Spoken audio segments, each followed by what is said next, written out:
প্রতীক পাওয়ার পর থেকেই কুড়িগ্রামে 4টি সংসদীয় আসনের প্রার্থীরা প্রচার ও গণসংযোগে ব্যস্ত সময় পার করছেন। পথসভা, উঠান বৈঠক, লিফলেট বিতরণের মধ্যে দিয়েই তারা করছেন তাদের দলের প্রচার। কর্মী সমর্থকদের নিয়ে গ্রামগঞ্জ ও পাড়া মহল্লার ভোটারদের বাড়ি বাড়ি ছুটে বেড়াচ্ছেন তারা, দিচ্ছেন উন্নয়নের নানান প্রতিশ্রুতি।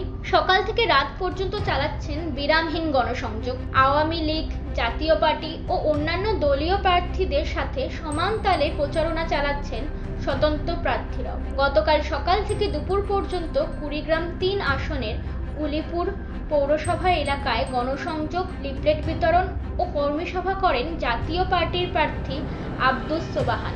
অন্যদিকে নির্বাচনী এলাকার হাতিয়া ও তবকপুর ইউনিয়নের বিভিন্ন গ্রামে পথসভা ও লিফলেট বিতরণ করে ভোট চেয়েছেন স্বতন্ত্র প্রার্থী ডাক্তার আক্কাস আলী সরকার।